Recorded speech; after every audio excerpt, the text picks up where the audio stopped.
Good evening, everybody, and welcome to this evening's Audit Committee of the 28th of January 2025. Are there any apologies for absence, please? Councillor Lawrence sends his apologies and I'm substituting for him. Thank you, Councillor Kemp.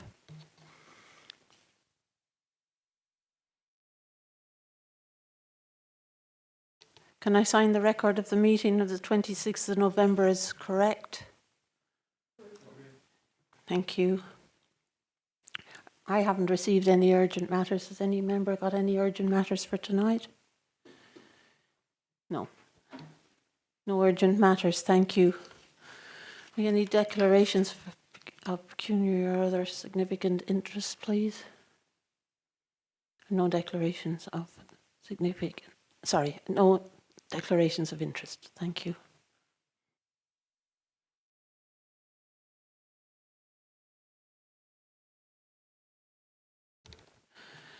You may notice that we've had a change in the order of the agenda. So we're going straight to item 8, which is the internal audit update 1 September 31st November on pages 157 to 176. And I'll ask James Larkin, Head of Internal Audit and Counter Fraud, to introduce this report, please. Thank you, James. Thank you, Chair.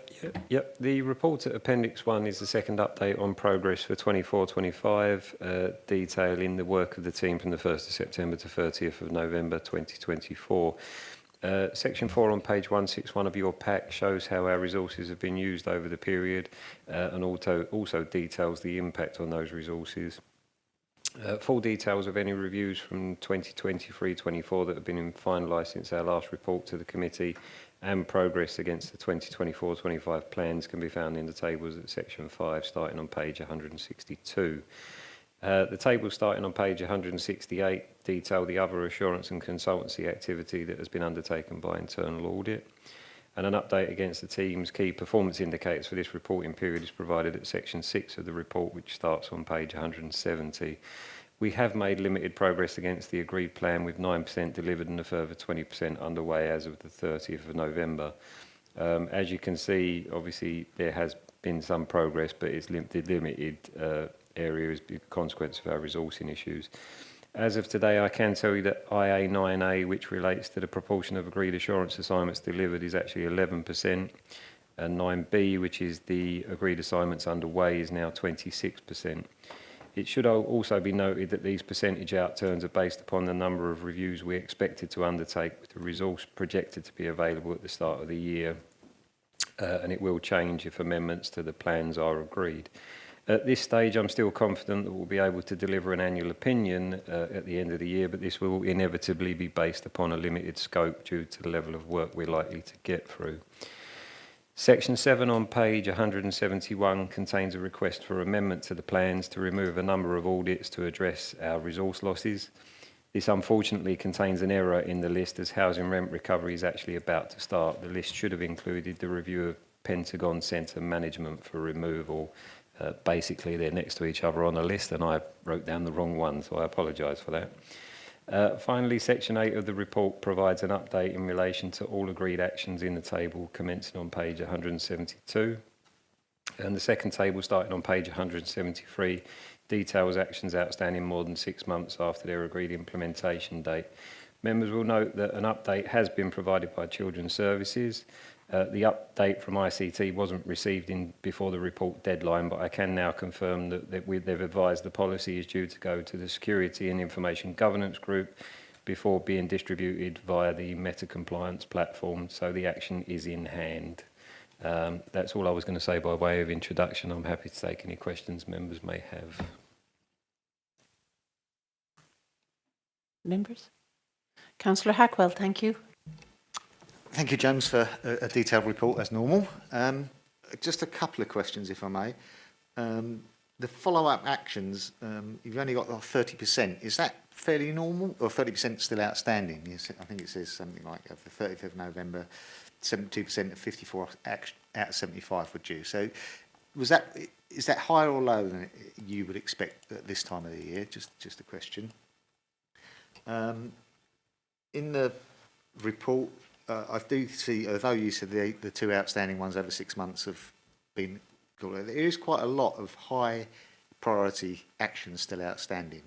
Again, would you say that is on par with normal, or is it higher than normal? Because it did, as I was reading it, is one high. There was lots of highs, where normally it contains lots of medium and so on. And the final question I just wanted to ask was about the not having the staff leave or removing the staff leave for an audit. Does that staff leave just include holidays, or is it absence as well that you're proposing not to audit? Thank you.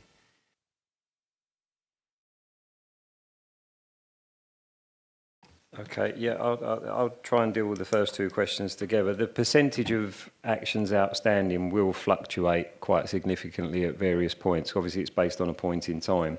The number of actions that become due will go up, as each month passes, will obviously go up, obviously, and then as more audits are completed, more are potentially added to the pile. So, in terms of whether 30% outstanding is high at this point in the year, it's very hard to say, because, as I say, it fluctuates quite significantly sometimes. And again, the number of high priority actions outstanding will fluctuate depending on what's going on and how many have been brought forward from new reviews. So, is it higher? Possibly not. I'd say it's very much a guess, to be quite honest with you, because it can fluctuate so much. The audit of staff leave. This was about making sure that we had all the controls in place for leave. It was around holidays and things like that, to make sure that leave was all being properly booked. Part of the reason we have chosen that as one not to go forward is there are going to be some quite significant changes with the system.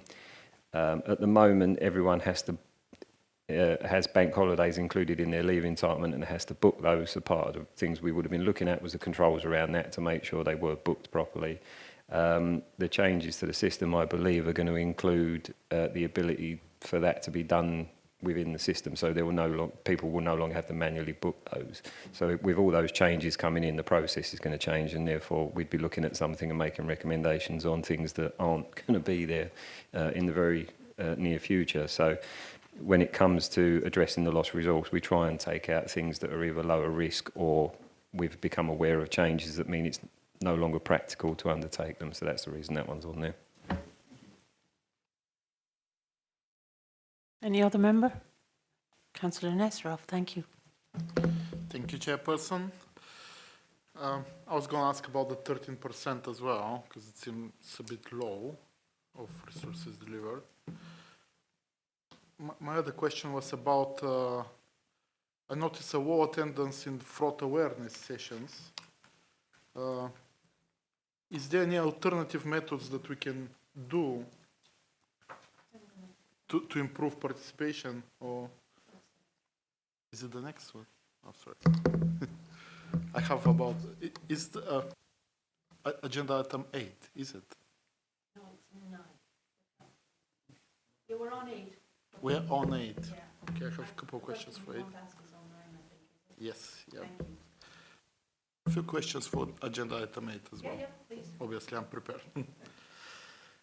So, there were two of the options that were in red. The health and safety is in red, and concerning St. William and Pet Roman Catholic School as well is in red.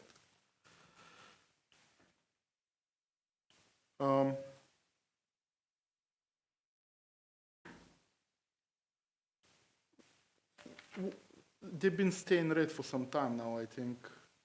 Is there any more work being done? Are we going to make it a priority, so hopefully next time we sit here on audit, it will be resolved? That's my first question. Let's take it like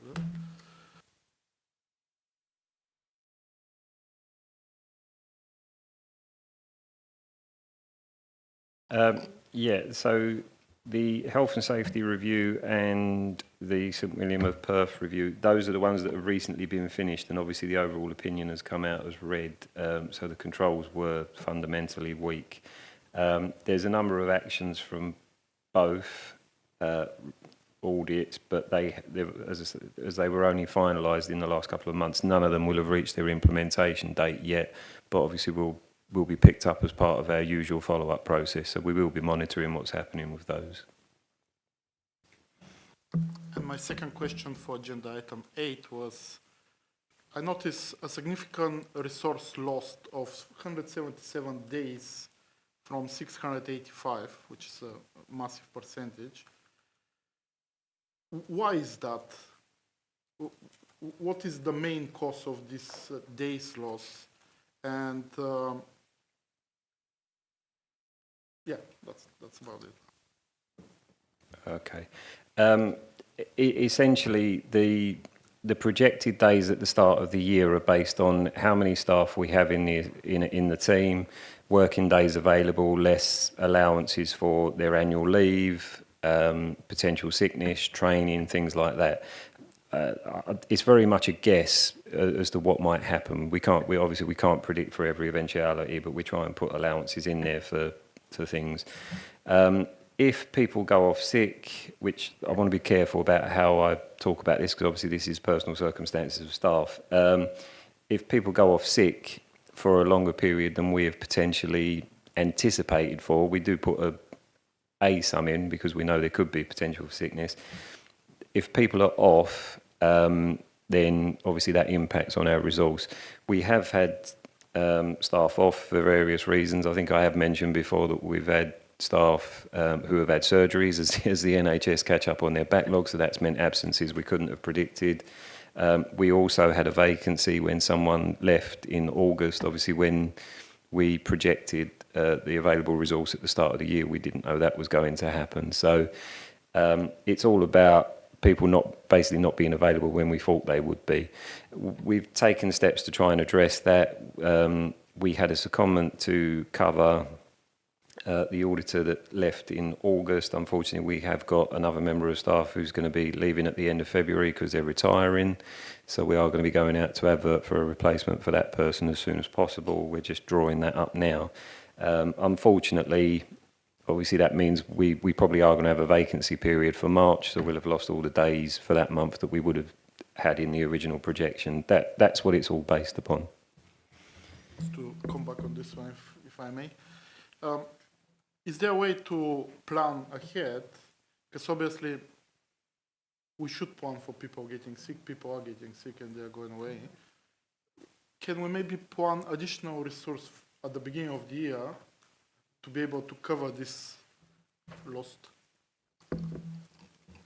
We do try to plan for potential sickness, which is why when we're building the resource projections for the year, we include allowances based on, for each officer there's an average, I think it's 6 days, which is roughly based on what a national average is for time off sick.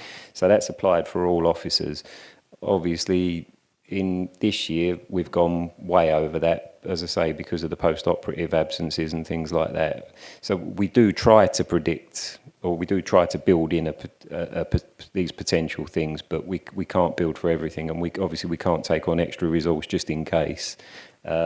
So this year, I think, has been an exception, as I say, because we've kind of had a perfect storm with the surgeries, with another sickness, with people leaving, and now the retirement, which we didn't expect this year. So, as I say, when I'm preparing this at the start of the year, I'm trying to predict the future, and it's very difficult. But as I say, I think this is a bit of an exception with how much we've lost this year. Councillor Hackwell, thank you. Thank you, Chair. Just going back on that, is the 6 days that you plan an average of your department? Because Medway as a whole, I mean the council as a whole, is around about 10 days per person. It may be an old figure because we've kind of applied that for the last few years. I think it was a national average at a point in time, and we've just kind of stuck with it rather than putting it up and down because, as I say, the average is applied to every single officer. So if we start increasing it too much, it's counterproductive. So it's based on a national average, as I say, but it's a few years old. So I appreciate it may well have changed now. Sorry, James, I've just got one question, given that our role is assurance. Quite agree that it is in your gift and properly in your gift to decide which audits we have to drop from the programme. My question is more around the risk element of not the ones that are dropped, but the ones that may be substituted for some of them, or even when you make the balance at the beginning of the year, you have a certain balance within the risks for each one. Is that reflected in the smaller number by keeping sort of the same risk profile? Thank you. Yeah, okay. When I'm preparing the plans, essentially every potential area we could audit is included. That then goes through our own risk assessment process, as it were, to give a scoring to each individual area. And the plan is essentially made up of the ones that are the highest scoring, obviously taking into account if it was reviewed last year, we wouldn't necessarily do it again this year. So when we're looking at what are we going to drop, obviously we try to focus on what's the lowest scoring of all those ones that we're going to remove. But there are sometimes occasions, if I take the Pentagon Centre as an example, the service have asked us to defer its Q4. We originally had it on the plan for earlier in the year. They asked us to move its Q4 because that team are involved in the now project for this building. So I think they're pulling their hair out at the best of times. So us coming in and trying to look at everything, it was going to be very difficult. There's also been changes, obviously, with the new Healthy Living Centre that's going to be in the Pentagon Centre as well. So there may not be as many tenants, and therefore the management is slightly different to what it would have been when we wrote this plan. So and we obviously split the plan into the two halves of the year so that we could try and pick up on any changes in that risk profile as well, rather than basing something on that I've written in January and we're still working on it, December, January the following year. So, yeah, the risk level does get considered when we're looking at what we're going to take off. Thank you, James. Any other questions?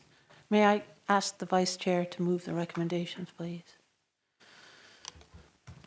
I move the recommendation at page 157.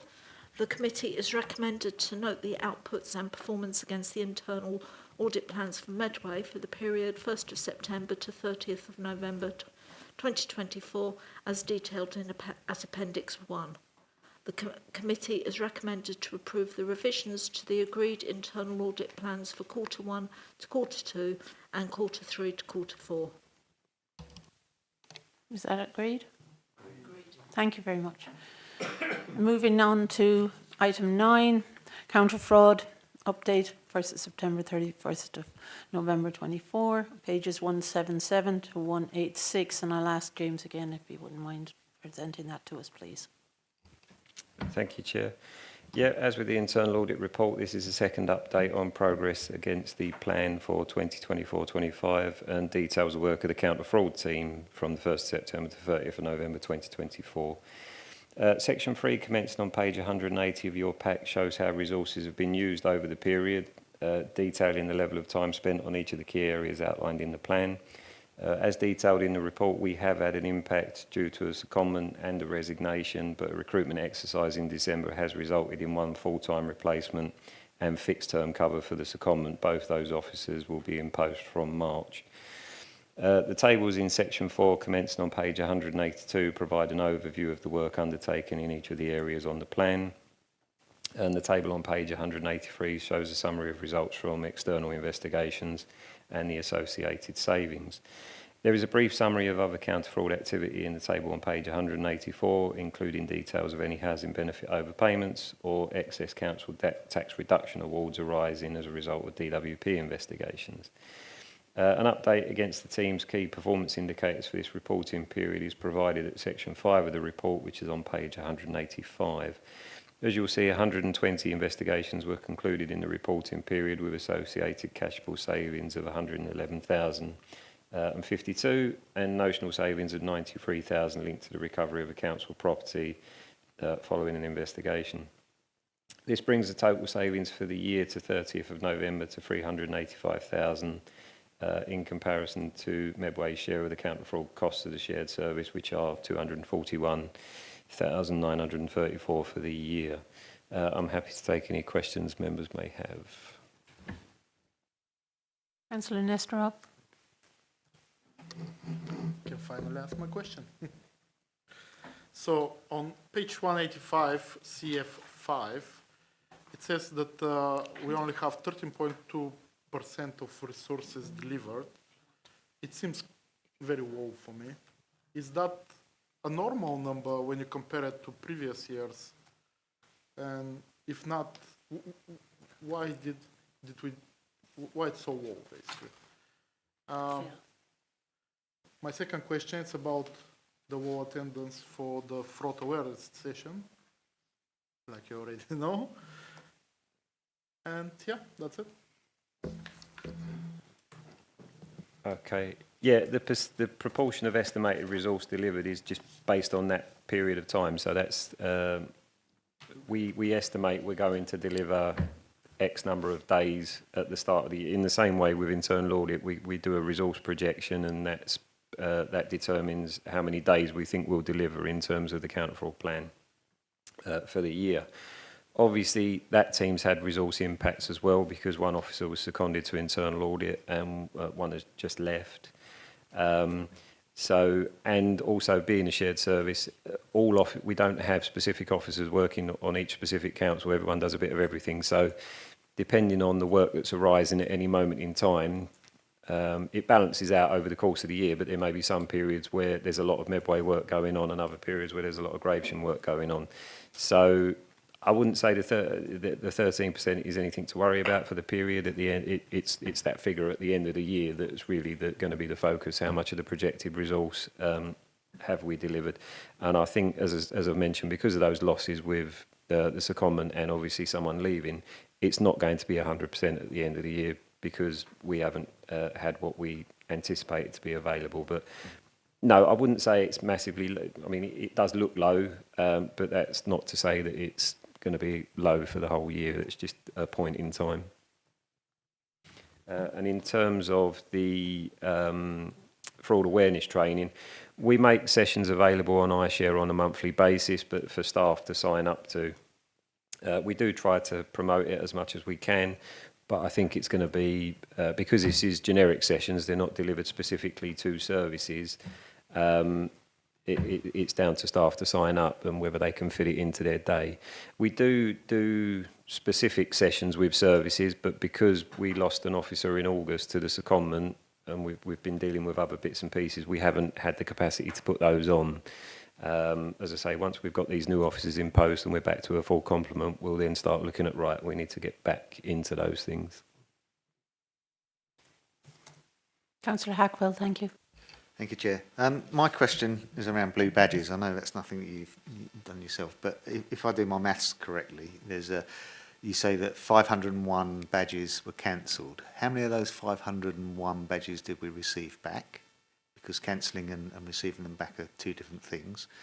And is £650 per badge, or £13 per week, or £12.50 per week per badge for fraud for parking, is that a realistic figure?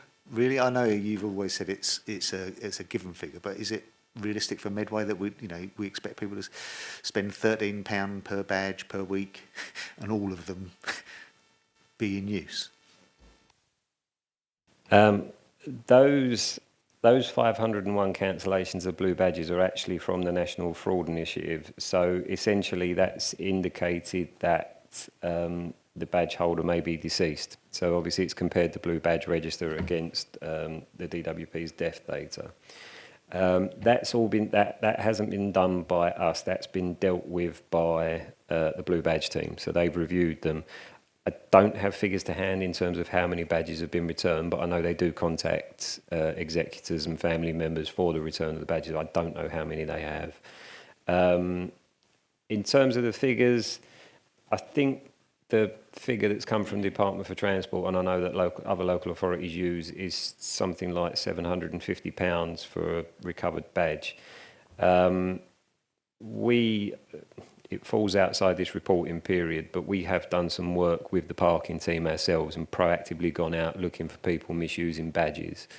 And I know on that one day, we only looked at a specific car park, and I think we identified 5 or 6 where there was photocopied badges. There was, I think there was someone misusing one. We haven't taken any formal criminal action against any of those people. This was a bit of a learning thing for us and for parking because it's the first time we've worked with them to do it. But we are in discussions with counterparts at Greenwich because we know they do a lot of this work. So we're trying to find out, right, what's your process? How do you do it? So that when we go out and do a bit more of this, we will start looking at potentially prosecuting people for the offences. As I say, we took this first session as a learning curve for everyone, trying to get everything settled on how we're going to do the work and things like that. So, as I say, Department for Transport have somehow have worked out that it's about a notional saving of £750 for a badge. We haven't applied any yet, but that's the nationally recognised figure. I don't know what the formula is for that. If we can find out the formula, we can try and calculate what it means for Medway. But at the moment, it's the figure we've got if we do start recovering any. Councillor Nesterov, thank you. Can I just come back to this one? Is there a way the parking, because it says that we basically recover the badges, so we requested them back. Is there a way to cancel the badge if there is a number or some, like, that identifies the badge, and then when the parking team scans it or inputs the number in their device, to see that the badge is invalid, and then they can enforce? Yeah, that's essentially what should happen. When the badges are cancelled, there's a system called the Blue Badge Information System, which is basically a national system, because obviously blue badges could be issued by any council and used anywhere in the country. So when it is cancelled, even if they don't physically have it back, it's cancelled, and the enforcement officers do have the ability to check the badge numbers on their handheld. So if they found a badge in use that had been cancelled, they can issue a ticket, and that's part of what the work we did with them on that day of action, and we've got more planned in the future. Or the parking are certainly very keen to do it. Erica, I thought the number was on the back. I thought there was a barcode on the back that's not displayed in the windscreen. Unless you physically get the badge and the driver. I don't know. I wasn't out there. I don't get out on the street very much anymore. No, we do in the dark. I'll have to check, but I think there certainly, obviously, yeah. If we find the driver and the badge, then obviously yes, it can be checked. In terms of checking one that's in a vehicle and the driver's not around, I don't know. I'll have to find out about that one.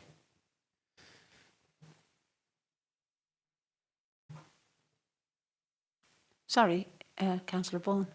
Yeah.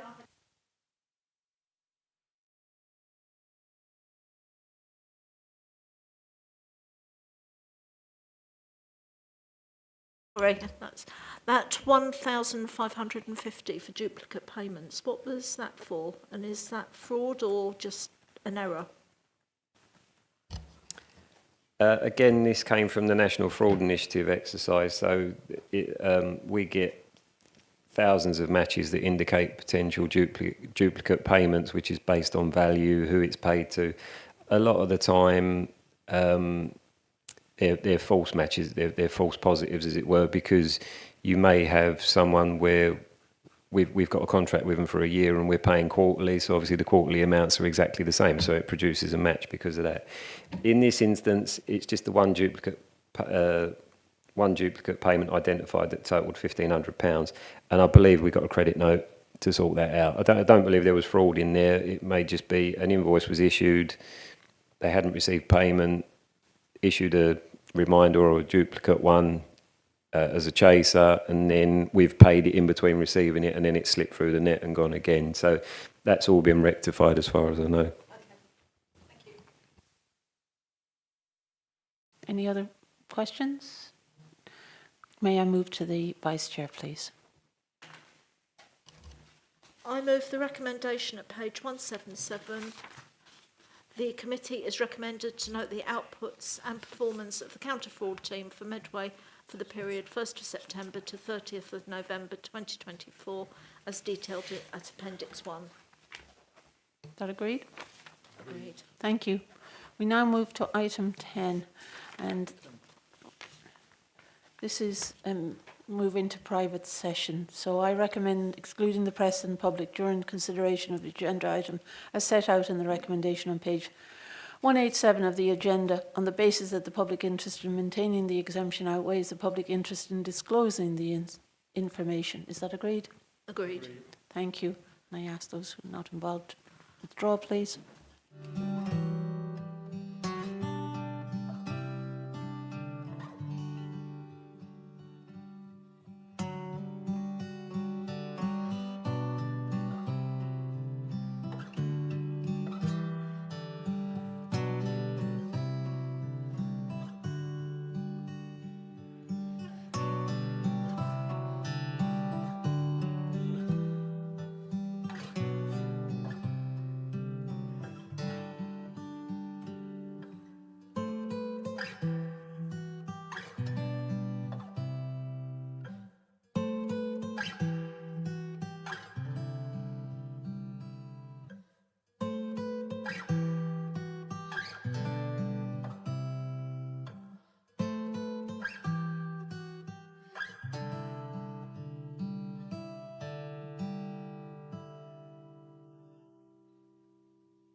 We're now going back to item 5, the Audit Findings Report 23-24 and the Interim Auditor's Annual Report for 23-24 on pages 15 to 42. And I'm going to ask Phil Watts, our Chief Operating Officer, to introduce this. Thank you. Thank you, Chair. Yeah, I'll say a few introductory words before I hand over to the Auditor. So members will recall that in November committee, the Auditor reported a disclaimed audit opinion for both the 21-22 and 22-23 financial years. Now, just to clarify, a disclaimed audit opinion represents neither a qualified nor an unqualified audit opinion. It essentially results from the Auditor having been unable to undertake sufficient audit work to provide a proper opinion on the Council's financial statements. Now, having delivered and published our unaudited accounts before the end of May 24 and in accordance with the statutory deadline, I was expecting to be able to report an audited set of accounts in accordance with the statutory timetable. However, we once again received a disclaimed opinion.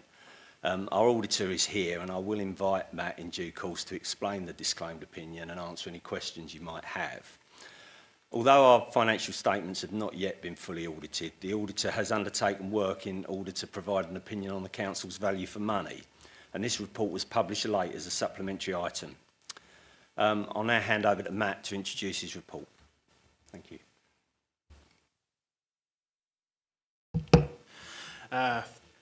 Thank you, Phil, for the introduction. So I'll say a few brief words about the disclaimer, then I'll hand over to Ibi to talk a little bit more through the audit findings report, and then I'll come back to talk about the Auditor's annual report. So, as Phil was touched on, unhelpful as a result of what's gone before in terms of those positions, in terms of those previous two sets of accounts, we are proposing a disclaimed position on the 23-24 accounts, which we've attempted to cover provide a bit more detail in the start of our audit findings report. In simplistic terms, those balances from those previous 2 years form the opening position in the 23-24 accounts. Now, to be able to give an unqualified opinion, we would have had to get sufficient assurance that those opening positions were materially accurate, which would have effectively meant doing a whole audit of those balances alongside the work that we would have had to do on the in-year position and the closing balance. There's clearly, obviously, that takes up a huge amount of time, huge amount of effort in terms of getting there. And as we progressed, it was felt that actually drawing the line at a point in time in September, as we discussed, we had a conversation with Phil around that position to say, right, this is where we are. Ultimately, we've had a lack of guidance more generally in terms of how we get assurance over these opening balances, and I guess there's a term that we have mentioned before, I'm sure, around regaining assurance. Effectively, we could have gone at it forever and we would have still been struggling to get to that position. So a view was taken, given the challenges that we'd worked through, that we would form a disclaimer opinion on 23-24. So we stopped work effectively earlier than we could have done. With then a view of agreeing a clear plan for the 24-25 accounts in terms of trying to regain some of that assurance during the process. It will be a challenging process because of the number of balances that we'll need to look at and the length of time it will take, but we've made clear that that's the plan and that's where we're going to head towards. So I guess that's a little bit more in terms of the disclaimer. I'll let Ibi talk a little bit more about the report in detail. Thanks, Matt. Through you, Chair. So the audit findings report is before you, as Matt has given a background on, and it summarises the status of what we got to with 23-24 audit. And we worked with management and decided on areas we think was best to conclude on for the 23-24 audit, and this is summarised in Appendix B of the report. And moving forward now, we are talking to management to make sure we're in a better position for 24-25. We've started a planning process to ensure that we can bring an audit plan for the March committee. So we're keen to make sure that we're in a better position for 24-25 moving forward. I'll pause there and let Matt talk about the annual audit report. Thanks, Ibi. So as Phil said, the second part of our work is in relation to the Council's value for money conclusion, and that's the second appendix that we shared. I think I will apologise for the late notice of that. This was one of those reports that's required quite a bit of rewriting internally in terms of what we were trying to say and where we got to it. And I will also flag that it's there as an interim report, so effectively we have the ability to revise and refine this up to the date of us signing our opinion. So I will say there's, we recognise there's some, that's, the time frame has been short, so I do, recognise we'll look to work to management to, I guess, make sure that the final report says what it should say. In terms of the sort of summary position, I'll draw you to page 9 of the pack, or page 6 of our report.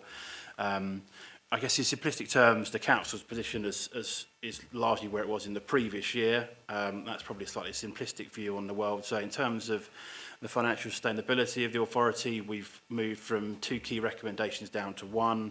That key recommendation is around the overall financial standing of the authority.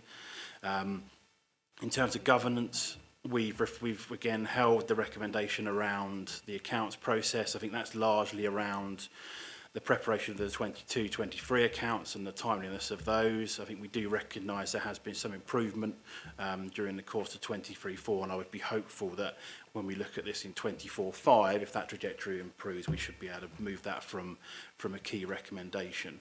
The 2 key recommendations are then set out in a little bit more detail on pages 7 and 8. Page 7 is just our continued point which we raised in the previous year around the overall financial standing of the authority and the need to sort of manage that position very closely given the level of general fund's position. And then there's a little bit more detail on the accounts recommendation on page 8. So happy to stop there. I'm more than happy to take any questions on those reports. Members, have we got any questions? Councillor Hackwell, thank you. Yeah, thank you very much for the report. Made interesting reading. The supplementary agenda also is included in this item, isn't it? Because it came out later. Yeah, that's the key. Yeah. I understand. I'm looking at that now. It is disappointing that we find that they've come up with a recommendation, but it is saying that we have a significant weakness in financial stability, which is quite worrying for this council. As we know, we're down to 10 million or just about 10 million in reserves, and we don't really have a plan that is working well enough to get us back into financial stability, apart from maxing out the credit cards and borrowing the money on EFS. Elsewhere in the report, it also makes a recommendation to share the granular report for the FIT plan with members. I presume by members it means councillors. Is that recommendation going to be taken up? And obviously we've discussed at length the 2 audits that didn't take place in this committee, which we feel should have taken place, but there was obviously mitigating circumstances that meant that it didn't take place, and that's why we're getting into this situation. Okay. Can I ask Phil or Katie to answer the internal stuff, but I definitely want us to go back to the report and some of the statements that were made by Matt. Okay, thank you, Chair. So you raised the observation that our financial position is not stable. Now, it's difficult to dispute that. The conversation that I've had via email with the auditor is that I feel that the way that's been reported, and Matt alluded to the fact that he might make some further changes to the report before we finalise it. He alluded to the reference in the SITFA report that the council's finances are not stable. What I felt should have also been included was the other things that SITFA referenced in their resilience report, which was that in terms of our unit costs, that they are below the kind of average of our peer group, that there's no governance failure in terms of the way the organisation's run, and that actually, although we are in this position, it's not necessarily as the fault of the local authority that we're in that position. And the SITFA report absolutely recognised that. And that's why it recommended that we actually needed to seek exceptional financial support from the government, because there wasn't a huge amount that the authority could have done in the immediate term to get itself out of that position. Now, that was the observation I made back to Matt, that I felt that there needed to be a bit more balance in the report, and hopefully in the final iteration that'll be addressed. Do you want to deal with the other one? Yeah, that's all right. Through you, Chair. I think just further to Phil's comments about that, I'd just point out that the provisional local government settlement was published just before Christmas, and that was reported to Cabinet in January. And I think that sets out that this government is quite clear that authorities like Medway, who've got relatively low tax bases, low abilities to generate local taxation, and who haven't received high levels of government grant, are seeing a shift in that pattern. And the settlement report set out that we're getting something like 11 million more, and we would project that moving forward as well. So I think there's something about the redistributive nature of future settlements that would help organisations like Medway in terms of getting a bigger share of a bigger piece of bigger pie, and that I think that acknowledges that particularly small upper tier authorities like Medway have really suffered with the kind of pressures and a lack of ability to raise funding to offset those over a number of years. Actually, that the funding reform consultation paper talks about something that goes right back many, many years, actually. So hopefully that's a little bit helpful. And then I think in terms of the FIT plan, so the granularity of reporting, we started reporting that to Cabinet on a quarterly basis. The first lot was round 2, which went in November, and that was just after this report was concluded. So that's why that's not referred to in there.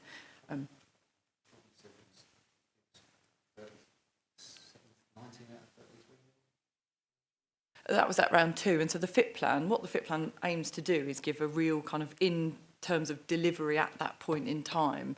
It actually talks about how much activities happen to deliver the action plan, but also to deliver the savings. And so as you move through the financial year, each quarter that goes up. And obviously the next quarter 3 is going to Cabinet just on the 11th of February. So there'll be papers published quite shortly, actually, that will set out where we are with that now. Thanks.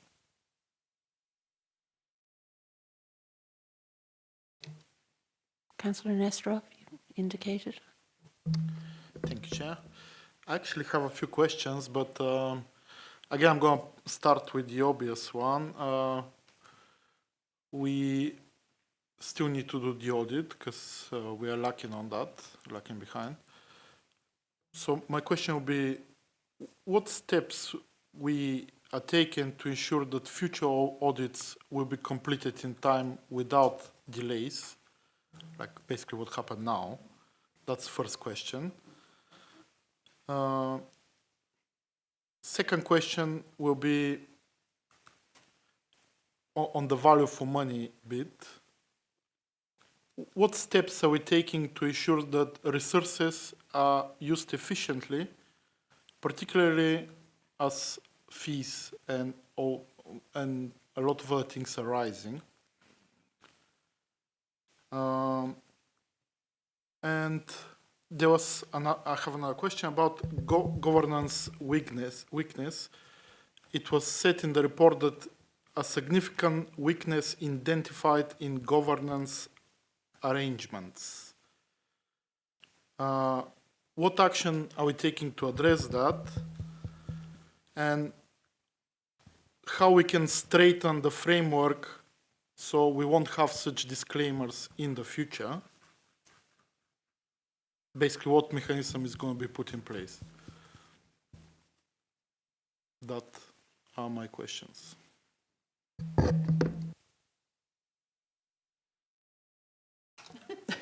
If I attempt to answer the first 2 questions while I rummage through the report to find the specific reference that you're talking about, and I might invite Andy if he wants to contribute, if that's okay. So in terms of your first question about how will we ensure future audits take place without this kind of delay, so when we built the budget for 24-25, we actually included some additional investment in broadly the back office function. A chunk of that resource actually went into the accountancy teams, and partly that supported us to deliver more frequent budget monitoring through this financial year, but partly that is going to be about making sure that the resources in Andy's team and Claire's team are sufficient to help us to deliver that. Now, as Phil's management responses say, that we actually managed to deliver the 23-4 financial statements were published on time, so we met that deadline, and so I have every confidence that we do that again for 24-25.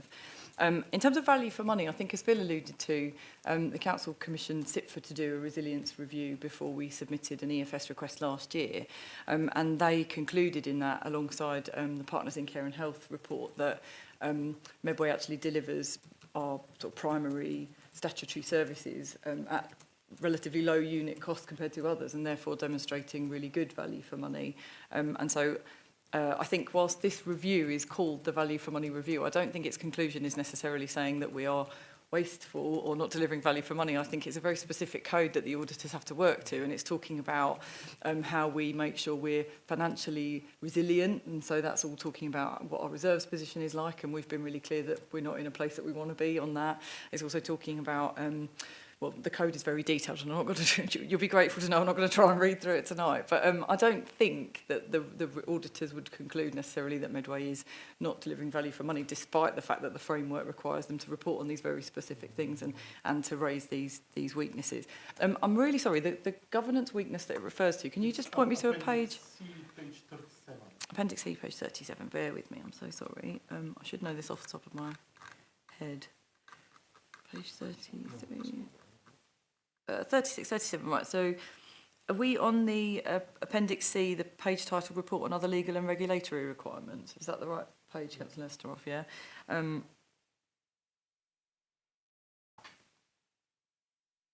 So that's the governance weakness there that it's referring to, is because there's a statutory requirement to publish financial statements by the deadline that the government set. And for the year 22-23, to which that page relates, we didn't meet that timescale. But just to reassure members that the resources that we put in place meant that we were able to do that for the 23-24 statements, and that we're confident we'll do that moving forward. Are we going to go back? So no, yeah. Yeah, so this is what Matt was trying to explain. So we're in a position where we've got disclaimed opinions at the moment. We're not going. We'll never go back and undertake a complete audit of those years now. But before we can get off of that treadmill and start getting proper audit opinions, the auditor needs to assure themselves of the brought forward balances from those years.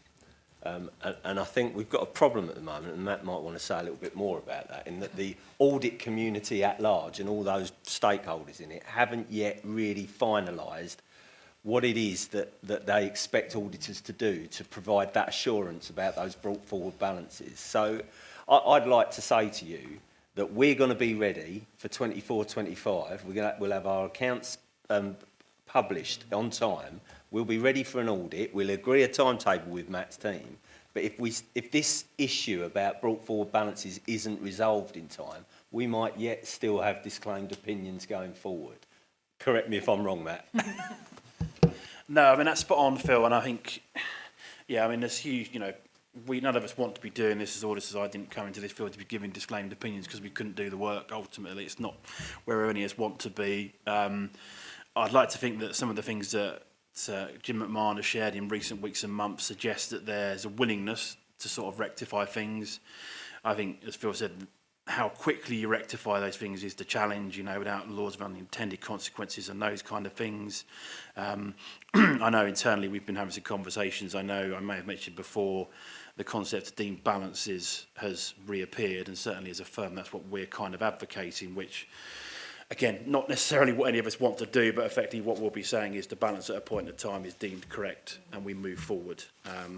I think some of the broad, without wishing to necessarily want to mention that word, some of the broader plans with the D word in terms of devolution are probably sharpening the minds with some of this, because the last thing that you want to be doing as part of any reorganisation is going into that with a load of disclaimed opinions, and how that would then work, who knows. So we get a sense that there's an onus and a willingness to move this forward.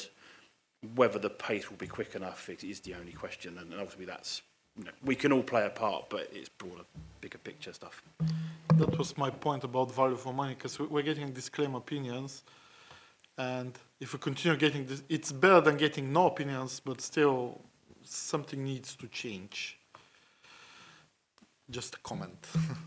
And that's fine, and I think that's why certainly we as a firm have made a real focus in terms of giving you that auditor's annual report in terms of that broader position, because that's not every firm in the market is necessarily doing that, and I guess that's one thing we will continue to do, is that we will make sure we give you that, I guess, broader health check as an organisation, because that arguably is probably more important to a certain extent. So that will continue moving forward, so you will get that report next year on the same time frames. Thank you, Chair. My knowledge of accountancy is a bit hazy, as I was involved in over 50 years ago with cost and works accountancy, which is similar. But I'm a bit concerned that on the audit plan on page 2 of 6, or page 24, mentions materially misstated. Now, in my recollection, that sort of accountancy speak for inaccuracies or discrepancies and distorts the financial position and performance of the council. So my first question is, what are you going to do?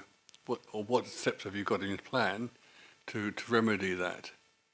And the second question is on the same topic. You've got the level of materiality level of 8.4 for the group and 8.2 million for the council.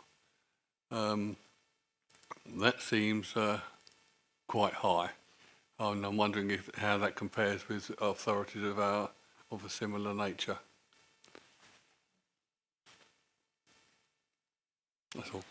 I mean, I'll take the materiality point first, I guess, because, I mean, so I guess in a simplistic level, if I looked at that number in the context of the layman, yes, clearly it is a large number. Ultimately, that number is set in line with the auditing and accounting standards, effectively, and for I guess in the local authority sphere, auditors will set that as a percentage of your authority's gross spend, ultimately. So that's what it's based on. What I would say is, as a firm, we took a view that we were going to lower that number from where it perhaps could have been because of the backstop, and because effectively there was 2 years unaudited. We've taken a lower assessment of that position than we could have done. We will be revisiting that as part of the 24-25 work. It probably will go up, dare I say it, based on the guidance we've had from the Financial Reporting Council on that. So I understand, again, it's, you know, I get asked that question quite a bit, 8.2 million, to someone on the street that would say it wrong, that clearly would be a problem. I guess it's looking at that in the comparison of the turnover of the authority, that one. And is my recollection of materially misstated correct? I must say it's 50 years ago since I was doing this. No, I mean that is correct. I'm not quite sure you're referencing to, but in theory. Well, all right, it's on your audit plan. Go on. Yeah, of course you can. Sorry, hang on. Sorry, I know it's difficult finding the reference, isn't it, Matt? But I think the section that Councillor Kemp's referring to is where in your audit plan you identify the following issues as significant audit risks. Got it lists a number out. Now, my understanding is that most of those risks would feature on every single audit plan for every single local authority in the country. So it's just recognising these are the main risks that you would be looking for as an auditor in auditing the local authority's accounts. So I don't think that's a specific reference to us as Medway Council, but I'll let Matt comment as well. Yeah, no, that's absolutely spot on. I think we're just listing out there just to kind of, as Phil says, to highlight our key areas of focus. I mean, I think from looking at that as a glance, those areas of focus would be pretty much similar for every authority of a similar size and stature. And I guess that's possibly some of why we are where we are, in terms of we spend a lot of time looking at property valuations, pension valuations, which some people may be interested in, but actually the lay member in the street, we'd like to think is probably more interested in where the authority is spending its money on a day-to-day basis. So I think and that again is part of the sort of the moving the whole sector forward, is if we can kind of get away from focusing so much on some of those areas, we can then spend more time looking at the in-year income and expenditure, which I think the council taxpayer would be more interested in. Okay. It's just when I saw that, it all leapt out at me. Hello, something's going wrong here, Okay.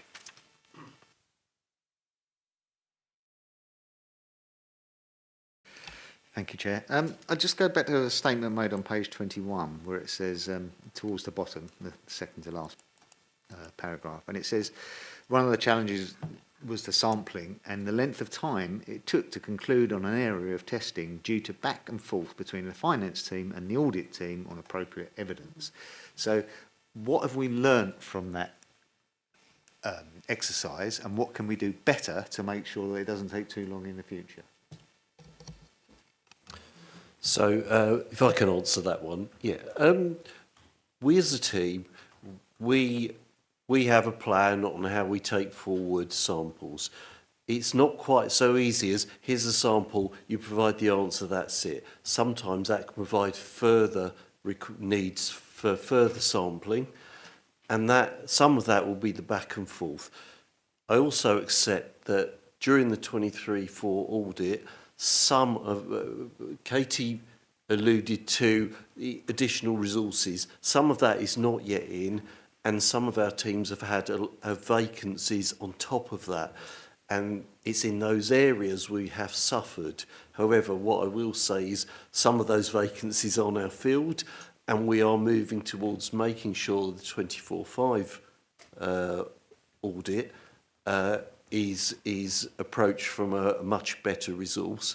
We're also working closely with Grant Thornton, and we're meeting very soon to talk about our planning for next year to make sure that we can carry that forward and we don't have the same issues that we've had this year with the back and forth. There'll always be a certain amount of back and forth, but we want to minimise that.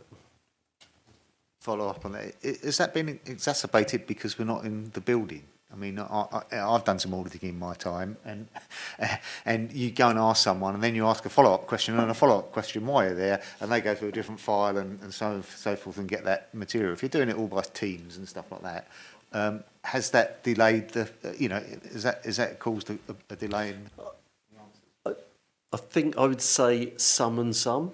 I think ideally, if we were all in, as we were pre-COVID, if the auditors were all in the building, that would help for some things. But you've also got to remember, not all of us, even if we were in that circumstance, are in Wharf. We have schools. They are only around at certain times. They are on during summer holidays. The schools aren't even around for us to ask questions of those. And during our close down, there's the Easter break where it's a bit of a struggle. So whilst I say yes, it would be helpful, and I would like it if we had auditors physically in the building for some of the audit. That would, I believe, help everybody. I also recognise times have moved on and not everybody would be able to do it, but where we can, I'm sure we'll work with Ibby and Matt to hopefully help take that forward. I mean, I'd echo that, and we'll look to sort of feed that into the plan. I would, to be fair to the authority, I think some of the things that I touched on around the materiality point of view did give quite large sample sizes this year, and I would hope that broader revision of that position will help with that as well, because the materiality drives to sample sizes, so an upward shift should help reduce that.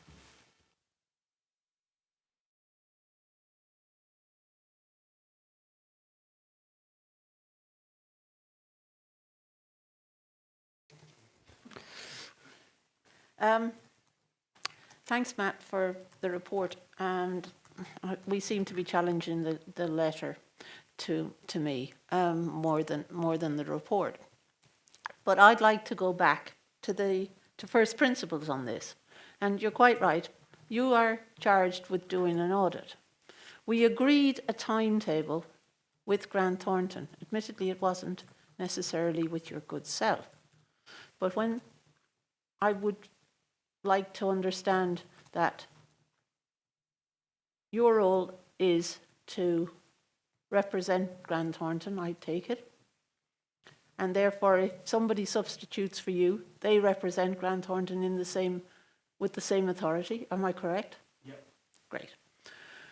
So we actually agreed a process, and it was signed off here at this audit committee to provide as much assurance to the public, which is what we are required to do. Now, I'm a bit concerned that we didn't achieve what we had set out to do by skimming back on certain things. Can we talk about the sort of things that brought about the challenges? And one of them you did bring up, and we've gone to it again, the opening balances. I would like to know what Grant Thornton as an organisation is doing around this, how many other firms are involved, and if under the contract, because it's a general contract and this is a problem nationally, how much progress is made? Do you have a timetable around it? Because I'm absolutely getting to the point where I talk to people across the country and there's disclaimed opinions and nobody seems to be in a position to deal with the fundamentals. And it's all very well for us to say we're going to an MP about it, but what are we going to that MP with? Is it a joint position? Is it an individual firm's position? Or is it a PSSA position? Thank you. No, that's fair. I mean, I completely hear all of that, and I think that kind of tallies to what I said earlier around sort of none of us being where we want to be. So, in terms of that opening balances position, as an auditor, when I, on behalf of the firm, give an opinion on a set of accounts, my opinion covers all of those figures in that set of accounts, be it the opening balance, the in-year movement, the closing balance. And obviously, if I can't get assurance over one of those numbers, it gets us to the position where we are. As a firm, we've been trying to sort of, we've been playing a strong hand in terms of the discussions that have been ongoing on this. I think in terms of a bit of context, I can't remember the exact number, but at least half of all local authorities for 23/4 have received a disclaimed opinion because of the lack of work that's been done.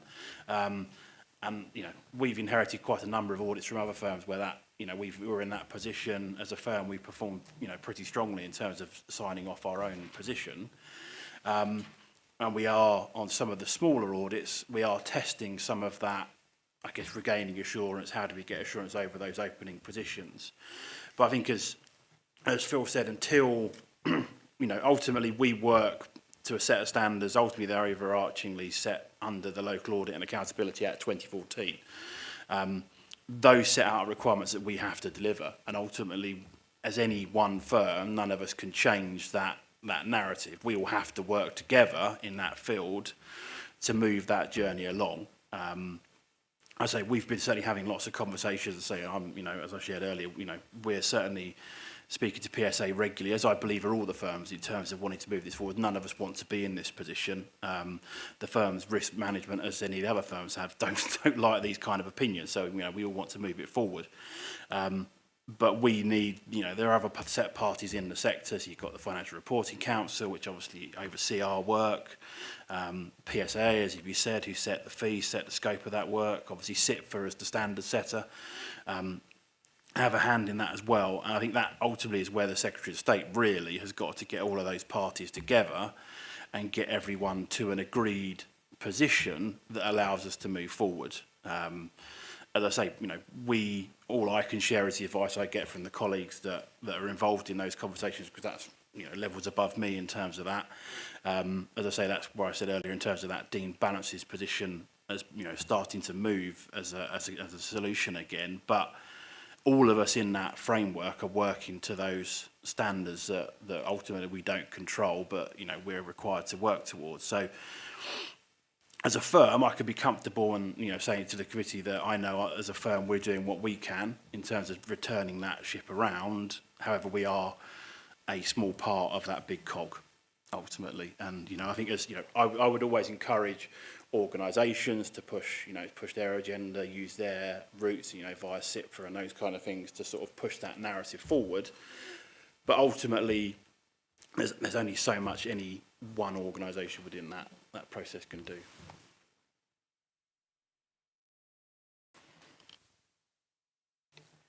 Okay, so I'm slightly concerned that there hasn't been an agreed position among the firms and the PSA to push this forward, because the opening balances are a challenge for everybody. And as an authority receiving the service, I'm concerned that we are never going to get to this situation when somebody can say when we're not going to have these disclaimed opinions. And I know we're on the same page, but I would take it back if I were you, that we are not content with just not doing something. And those people who are around the table, I would push on them, because you are the experts in this. The standard settings either need to be adjusted or a clear line drawn under them. And I think, Katie, you might want to help me out a little bit around some consultation on this. Thanks. Chair. Yeah, so Matt alluded to the sector and the department, MHCLG, undertaking a consultation about reform of local audit. Now, obviously, as local authorities, we should all engage in that. I have submitted a response on behalf of the council, which I shared with you. Yeah. And one of the points that I was making very strongly was around the focus of audits going forward, and in terms of our financial statements, this preoccupation with PPE balances and pension fund balances and what have you needs to stop, and a greater focus put on the areas that Matt alluded to. You know, are we spending? How are we actually spending council taxpayers' money? Yeah. That's the bit that stakeholders are interested in. So I've made that point, and I've also commented there were about I think 40 questions in total, something like that. But I have responded on behalf of the council, and hopefully lots of other local authorities are going to be saying similar things. Thanks, Phil. I did get your email from 4:17 this afternoon, but I must admit I haven't gone into the detail of the response. Thank you.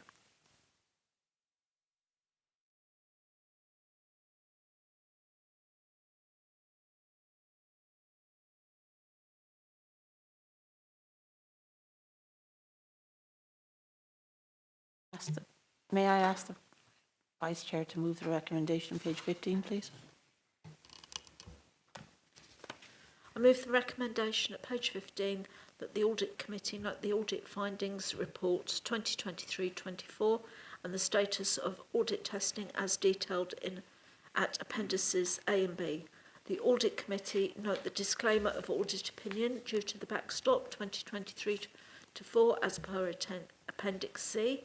The Audit Committee approved the draft management letter of representation 2023-24 as per Appendix D. The Audit Committee note the Interim Auditor's report for 2023-24 at Appendix E. Is that agreed? Agreed. Thank you. Move to Risk Strategy Annual Review, item 6, on pages 43 to 78. And I think Katie's going to introduce that for us. Thank you, Chair. Yeah, I'll be really brief. So we review the risk strategy every year just to make sure it remains up to date. This year that review's concluded that there aren't any significant changes required, but there are some minor changes proposed to the strategy for 25-26. They're mostly just to provide clarification, and they're set out in appendices, section 5.1.1 and 5.1.2 of the report, and they're actually for ease tracked as or shown as track changes in the version that's at Appendix 1. And the comments of Audit Committee tonight and the comments of Business Support and Digital Overview and Scrutiny Committee on Thursday will form part of the report to Cabinet on 11th of February. Thank you.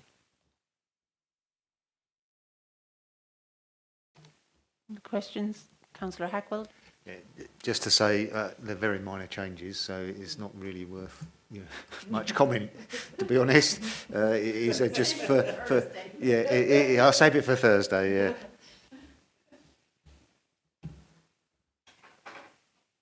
Any other questions on it? I have a question, yeah. I have one question. Yeah. Just a quick one. We put that the risk tolerance level is B1, and that's the level that we're looking at, and we don't go under that. How is that determined?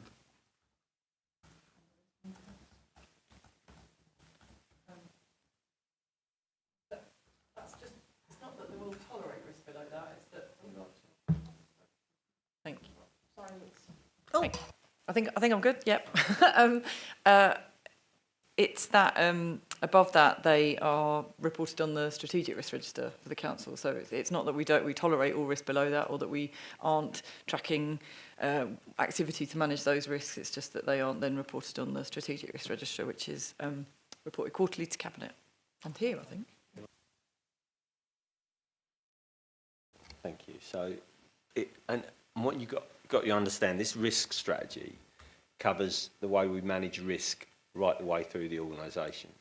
So, what might be deemed a catastrophic risk at a divisional level might not be when it gets higher up. But what that threshold is the point at which you consider escalation to the next level. So it might be a list on a risk on a project. If it hits that threshold, it might get escalated onto a divisional risk register, or then a departmental risk register, and ultimately the strategic risk register. It's basically like an It's alarm. just the point at which you say, does this need to be escalated? That's what that threshold kind of represents. That's good, yeah. Are there any other questions? Fine. Vice Chair, if I could call on you, please. I move the recommendation at page 43 that the committee is asked to consider the 2025-26 risk strategy as set out in Appendix 1 to the report and submit any comments to Cabinet. That agreed?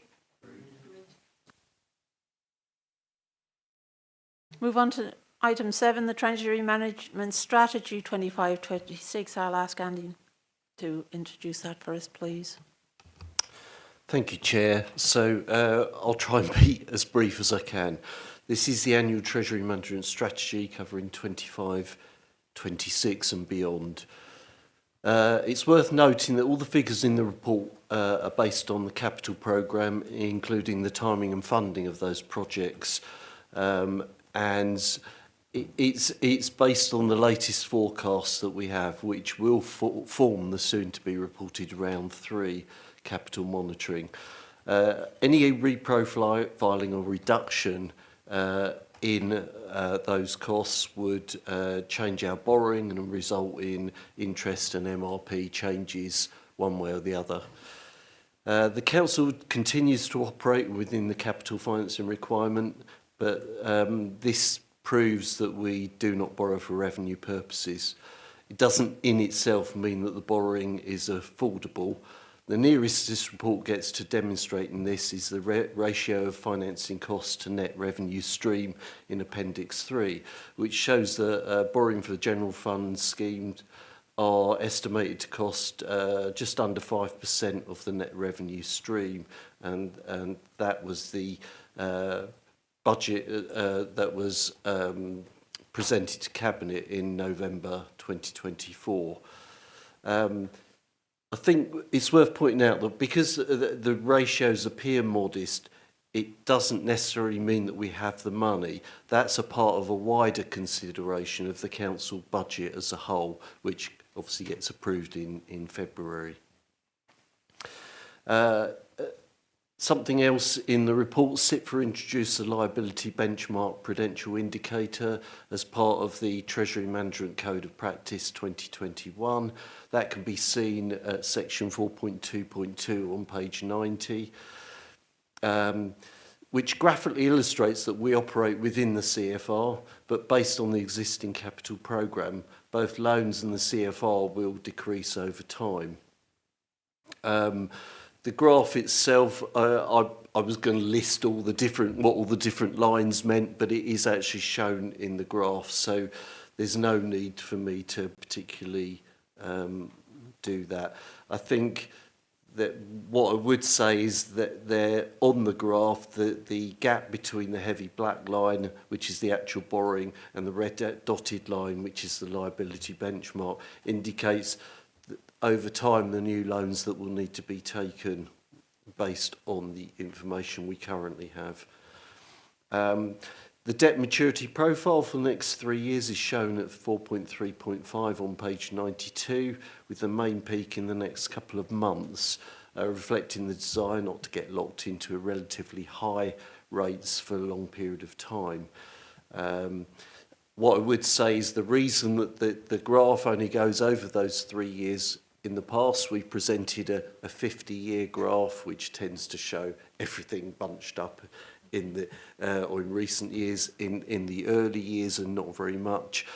I didn't feel that showed exactly where we were going, especially as at the moment we've made that decision to only borrow over the relatively short term, whilst we wait, as is shown on the interest rates, it's anticipated they will fall, and that's detailed in Appendix 2 to Appendix A, if that makes sense, on page 103.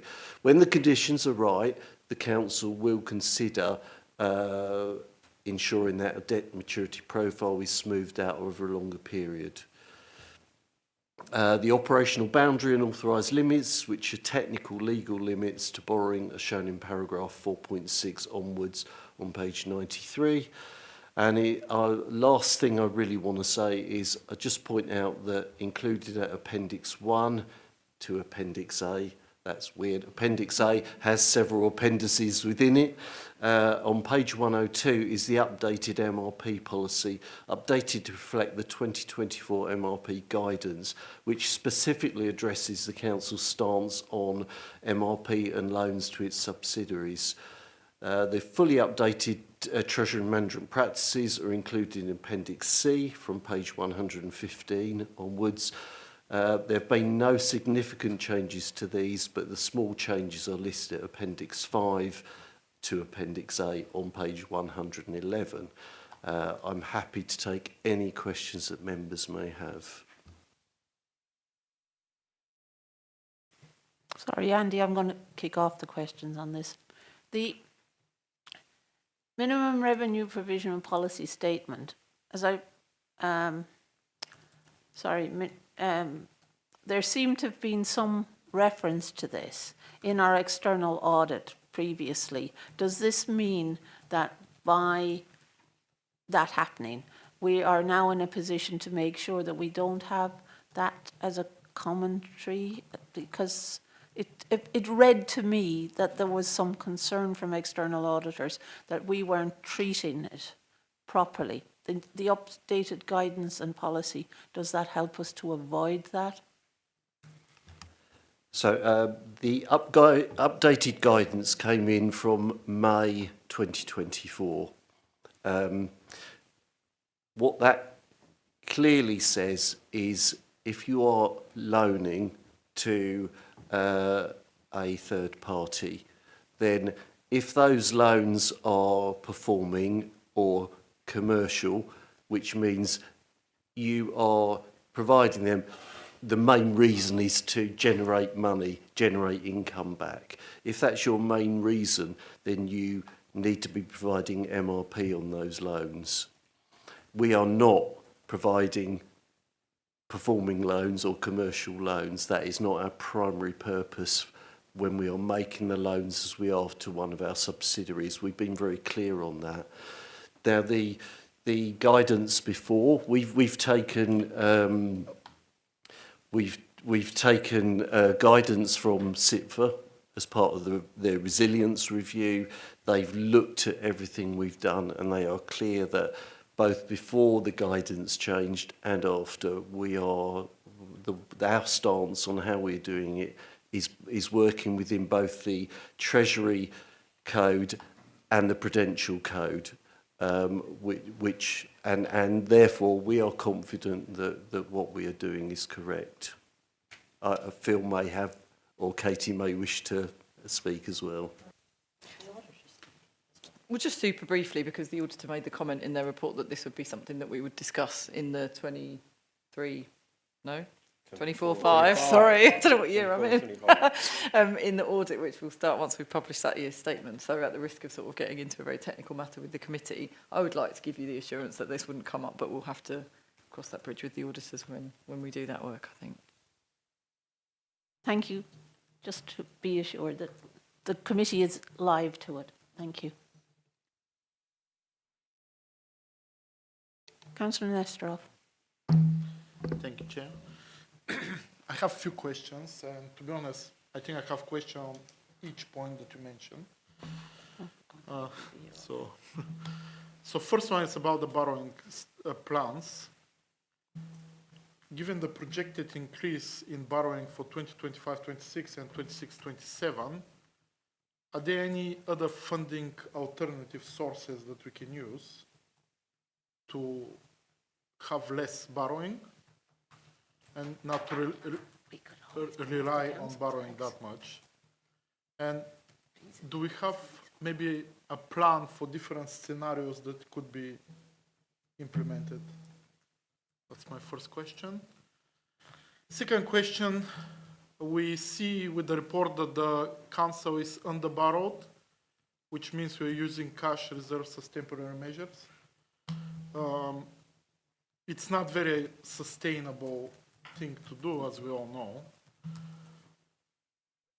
Especially, we have planned increase in capital expenditure, so this will make it even worse. What's the question?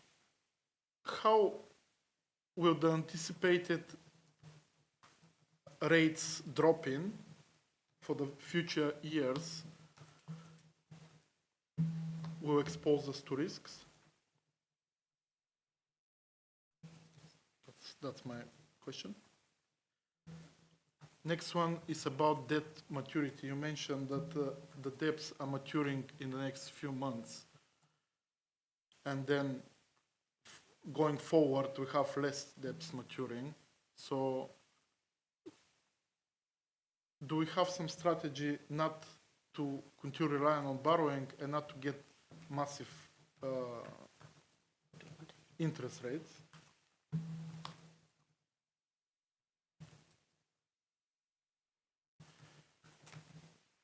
And as well, you mentioned about the subsidiary companies. I wanted to ask about we have 150 million upper limit for investments longer than 365 days for the subsidiary.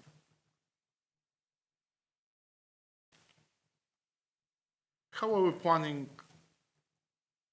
to manage our reserves for such a longer term loans to our subsidiaries? And basically, I don't know when we're going to see any returns on that, because I know we're building houses and stuff. How are we going to stay liquid without having to rely on more borrowing so we can give to the subsidiary, basically, the question.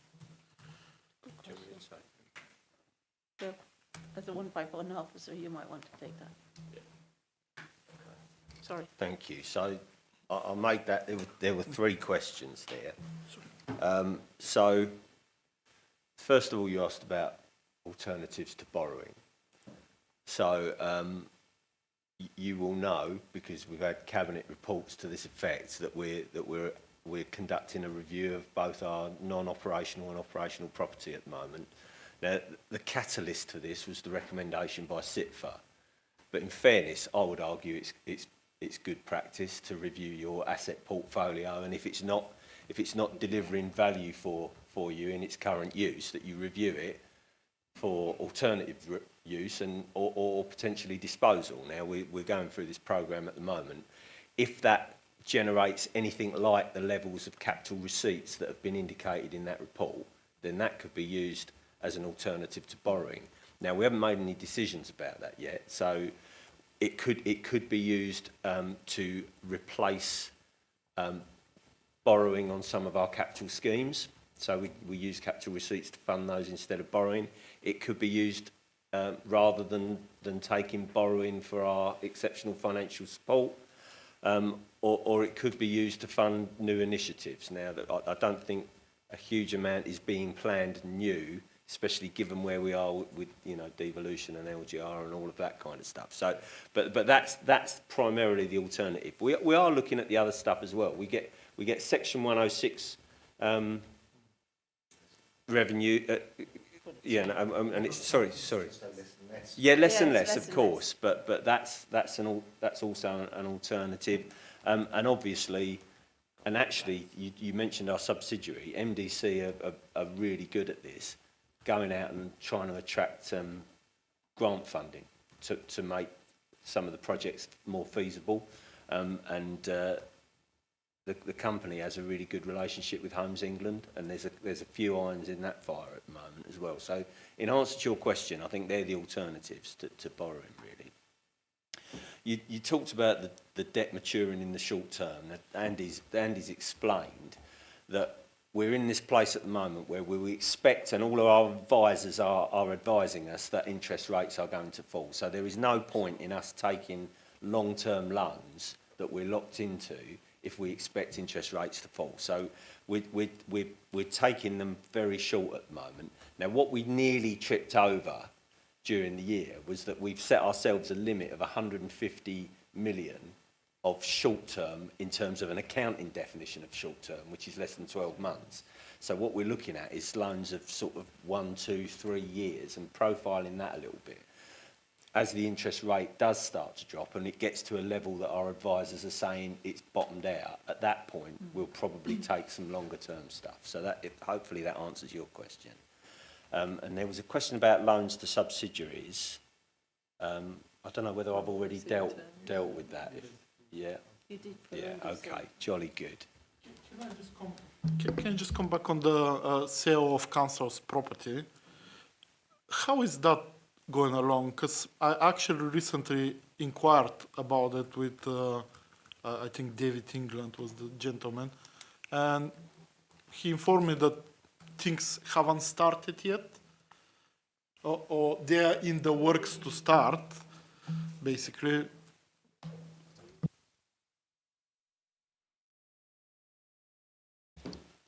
So we're disposing of these assets. It's not as simple as just registering with your move, and you know we've had to we've put resource into it, and so the report referred to two elements of cost. Obviously, there's the cost of the agent's fees on each disposal. Now that'll be offset against the receipt when it comes.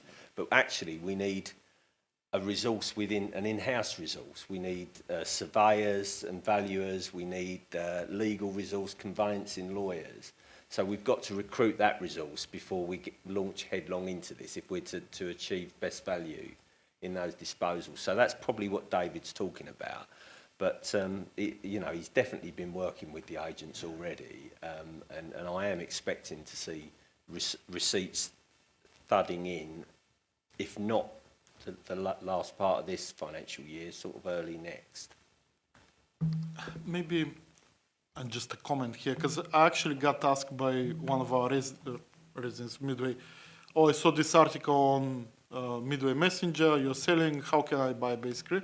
That was my question, where we can see the property listed, where we can see auction dates or anything, and I mean, can we make it more transparent so when residents read an article, they can then follow up with the council's website somehow? I know it's not your expertise, but just my experience, my comments. I don't think I can give you the answer that you want to hear today, because it will be the property team working with the agents in terms of the best approach for disposing of particular assets. So there will be assets where there's probably not a big appetite in the market, but there might be a particular stakeholder that you would target, whereas there'll be other assets that you might just put on in an auction. It'll be horses for courses, and David England is absolutely the right person to advise you on that. I'm sure that's the way. Thank you. Thank you, Andy, for the report. Just for my clarification, if you look at table 1 on page 88,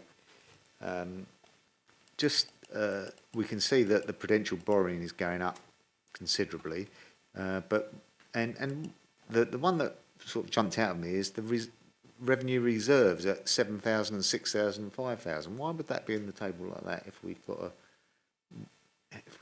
to try and keep 10 million in or sort of 7 million, 6 million and 5 million in reserves? So I don't understand why that's in there. I have a question about MDC. We know we've loaned them sort of 90 million or thereabouts. What are the plans to get that back, if any? Need that just to keep them afloat to go on to the next development and the next development and the next development.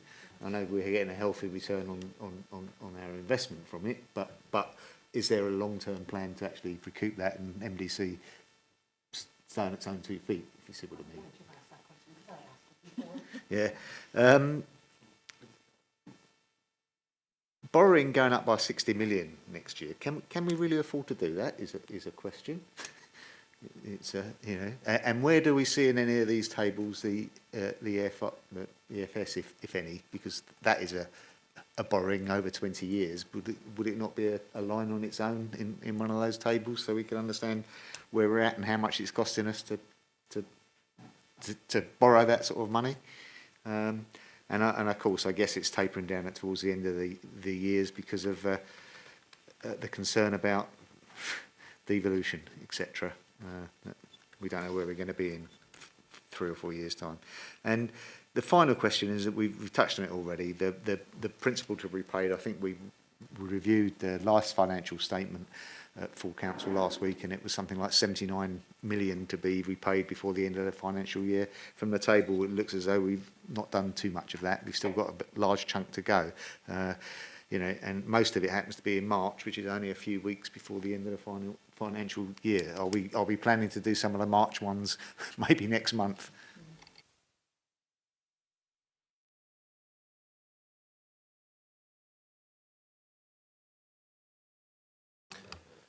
Yes, so I think in the table what you were seeing is our contribution from revenue, i.e. our MRP figures, and I think they're calculated specifically on the borrowing that we've taken out in the previous year, and we work out our MRP calculation based on the life of the assets, and that gives us our MRP added to all previous MRPs, and it all comes together to one figure. So the figures we got there, which are changing, that there's calculations behind all of them, but they'll change each year depending on what's happened in the previous financial year as capital spend that's been funded through borrowing. I know you were going to take the MRP, the MDC question.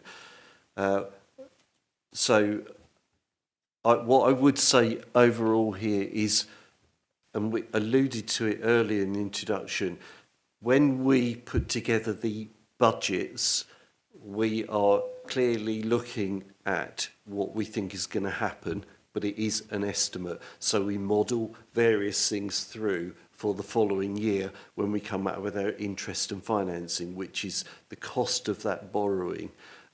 So it's all been factored in, and things like the EFS, that's been factored in already. We've pre-baked that into the budget that's going to go forward.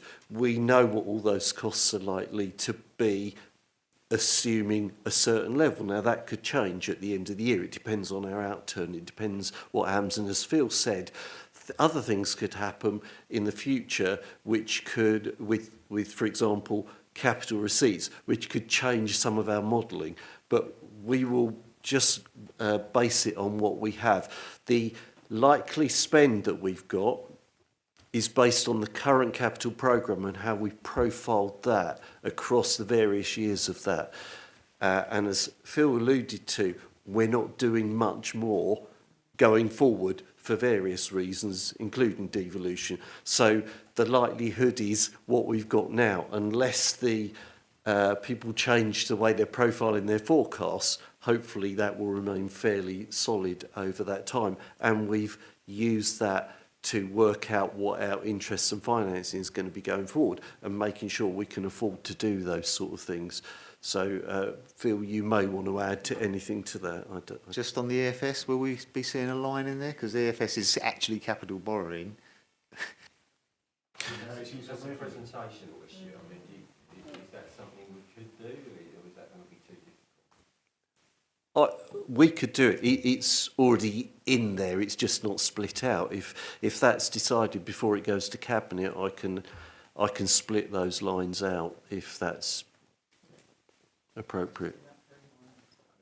Shall I pick up the MDC? Thank you. So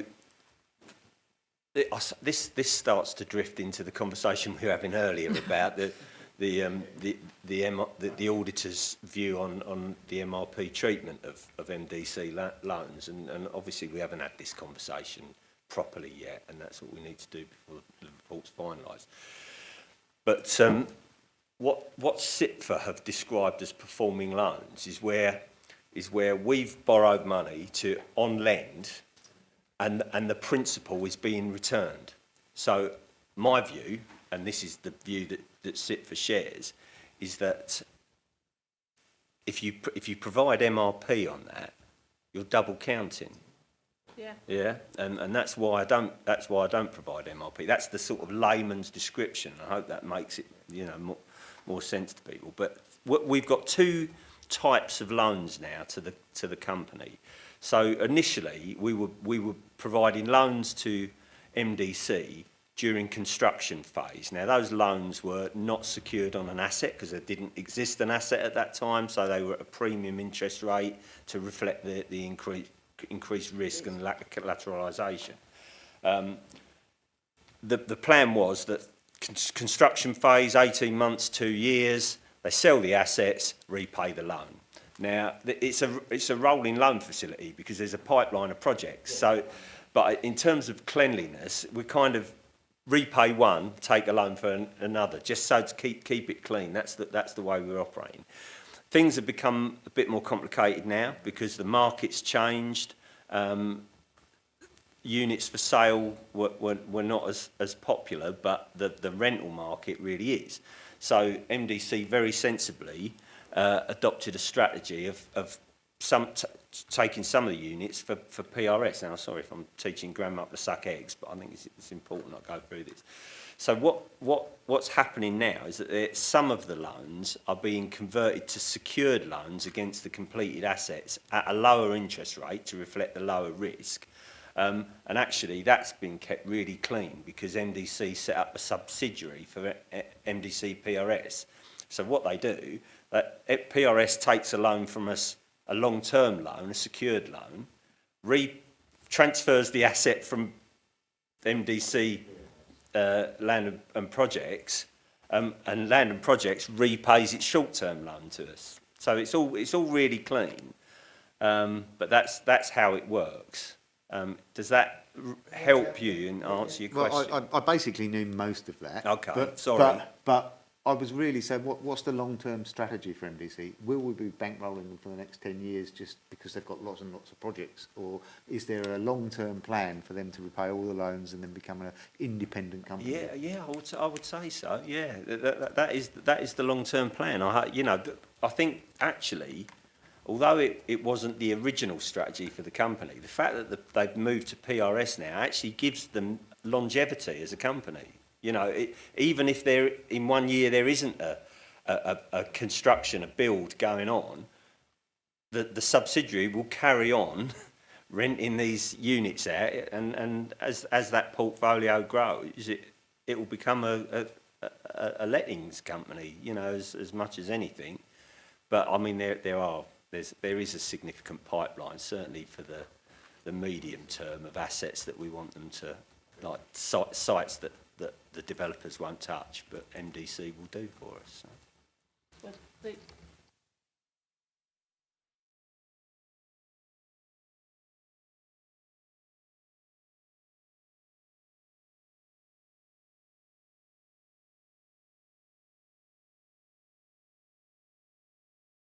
Sorry. As I understand it, from the original documents about MDC, and I did scrutinise them quite carefully, in 2026, they have to pay back the majority of the capital that they borrowed from us. But it is really helpful that Phil has explained where they're actually going to get the money for that, because if they're going to borrow at lower rates to pay us back the capital, and they still have their asset, then as a company, they're not in difficulty, and the council gets back the majority of what it's lent them in the first phase. And I suspect, Councillor Hackwell, you were pretty aware of that original document. Yeah, you're right. When we set the original loan facility up, we put a limit on it. Now, that's because the lawyers advised me that I shouldn't set up a loan facility with an open-ended. Yeah, so we went for a couple of years because the first sets of schemes were due to be constructed within 2 or 3 years. So that's what we did. I have now spoken to the lawyers about extending that, and I had the conversation again. Say, look, could it be an open-ended, indefinite, and they again advised me not to. So I've extended it to March 2028 because there's a logic to that given what's happening with local government generally. But wouldn't we have been better to get the money back in 2026? Well, yeah, They would have just borrowed it. but they then need to borrow to carry on with the next schemes. That's not our So, problem. well, it's, If you explain that they're going to borrow with less money than they're paying at the moment, at less interest rate, and there's somebody willing to lend it to them, then we get back our capital. Sorry, you've extended it anyway, and obviously you've gotten approval for that, so that's not something for me to argue with you over. I wasn't a consultant, therefore it's not my argument. Is there no way for MDC to borrow externally and repay us? Because they have the assets now to guarantee the loan. that is an option. If they can source funding from the market at a better rate than I can lend it to them, then they're entitled to do that. So yeah, but yeah, I mean at the moment, because I charge so during construction phase I'm charging 8% at the moment and only paying 5 and a bit, 5.5. When they secure the loan against the asset, I charge them 0.5% above what we're paying. So there is a benefit to the revenue budget by them borrowing from us. But I can't do them a favour. No. So if they can go out to the market, if the MDC can go to the market and borrow more cheaply, I couldn't stop, and I wouldn't stop them, No, to be honest. couldn't.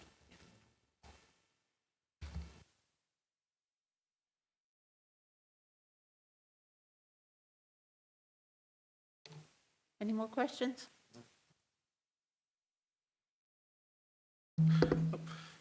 Okay, so I know no one knows the answer to this question, but still I wanted to ask it. We're gonna have devolution soon. We have some loans towards KCC. What's gonna happen with these loans?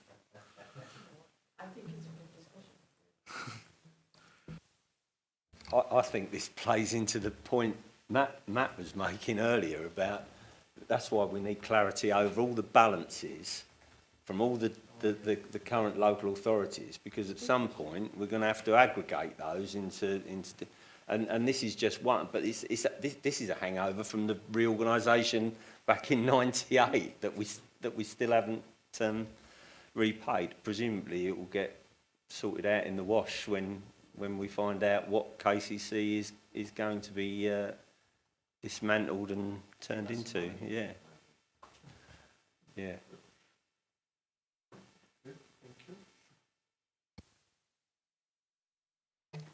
Any other questions? No. Can I ask the Vice Chair to move the recommendation, please?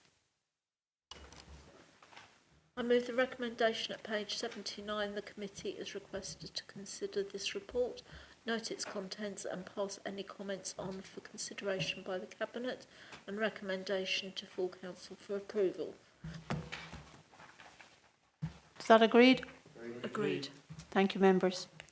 Thank you, officers. I think so.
Bye.